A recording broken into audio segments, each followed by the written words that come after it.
When man first noticed a bird take wing, he started trying to solve the mystery of flight. He tried some weird-looking contraptions. Some had wings that flapped. Others had propeller at the rear instead of in front, where it propels along. And some even had what appeared to be the tail in front, which resulted in the illusion that the plane was flying backwards. This was the configuration of the aircraft the Wright brothers first flew successfully, just over 84 years ago.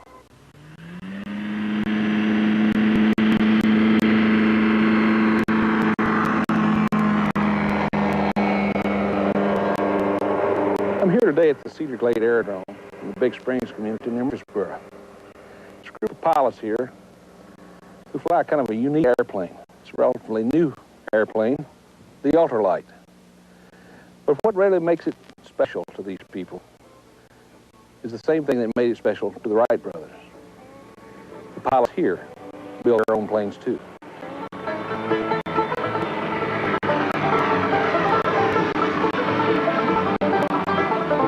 These planes may look like model airplanes, and in a sense they are. They are overgrown models, capable of carrying people aloft. They were built from kits manufactured by Team Incorporated, Bradyville, Tennessee. Kits were built in a small shop, which now turns out kits for shipment all over the world. If you want one, it'll come in its entirety, packed in 2 wooden boxes. Wayne Ison is the designer of Team's aircraft. He built his first plane when he was 3 years old, and he's been building others ever since. My dad was a carpenter, and he was up on a roof building some parts of the roof, and he was throwing down pieces he cut off. And I remember I found a wedge-shaped piece of wood and another stick, and that was an airplane to me. And it was similar to this, and I tried to put a nail in there, and I guess after I cried long enough, he came down off the roof and helped me nail that in there, and that was my first airplane. That was in 1927. Been building them ever since, huh? And to a degree, been building ever since. Mostly models, but in later years, the models grew up. You got any more designs you come out with? Oh, you always have more designs, sure. It's getting time to work on them, and it takes, a couple of years from the time that you get a design until you built one and tried it and tested it and done the stress analysis. Really, designing an airplane is not the main problem. It's a stress analysis and getting the flight characteristics down good that takes more time than just drawing up an airplane and building it. That's the small part.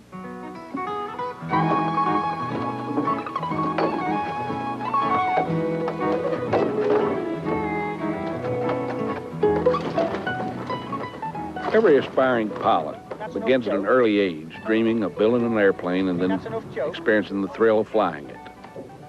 These people have made that dream come true. And just watching them and their airplanes is much like watching a child with a favorite toy.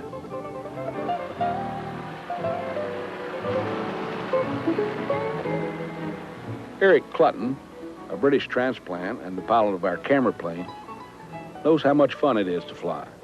He's been doing it for years. Flying, particularly flying small airplanes, is just about the most fun you can have with your clothes on. Well, I've never heard it quite put that way, but something to think about. Jim Colley, a former Navy carrier pilot and now Team's test pilot, knows the thrill also. There are 2 planes that stand out in his memory as fun to fly. The 2 most fun airplanes I've flown were the Grumman Cougar jet that I flew in the training command because it was nice and simple. It was a 1950s vintage jet. And this. They're very similar. They're both very simple. They both have a stick and throttle. Both very maneuverable, both very strong, and both a heck of a lot of fun. Jim, explain just exactly how the stick and the rudder works on an airplane. Okay, this is a very conventional 3-axis airplane. It has 3-axis control. The stick controls the aileron and the elevator. The elevator, if I pull back on the stick, the elevator deflects upwards like so, forcing the tail down and the nose up. So that's what you want to do if you pitch the nose up. Push forward, and the opposite happens. If I deflect the stick to the left aileron comes up, and the right aileron goes down, causing the plane to roll to the left, and the opposite in the other direction. The rudder pedals control the rudder. Back there, if I push the right rudder pedal, the rudder deflects to the right, causing the airplane to yaw to the right, and if I push it to the left, it yaws to the left. Well, what instruments does this plane carry? Okay, the basic flight instruments this aircraft has are those that are required for basic VFR flight. It has an airspeed indicator, altimeter, and a magnetic compass. which is essentially all you need for basic VFR sport flying. When you mentioned the airspeed indicator, what is the airspeed, cruising speed of this aircraft in This flight? one will cruise about 65 to 70 miles per hour. How about showing us what one will do? I'll be glad to. Let's go to it. Any pilot would.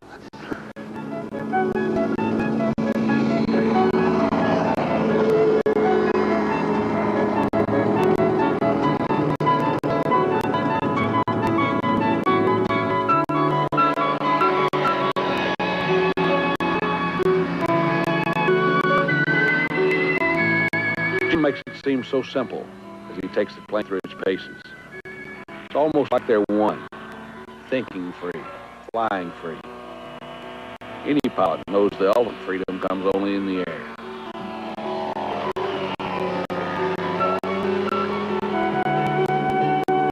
There's a special relationship between a man and his airplane. It's much more than just a man and just a machine. They say, you know, mechanical things have no soul, but I can assure you that that airplane has.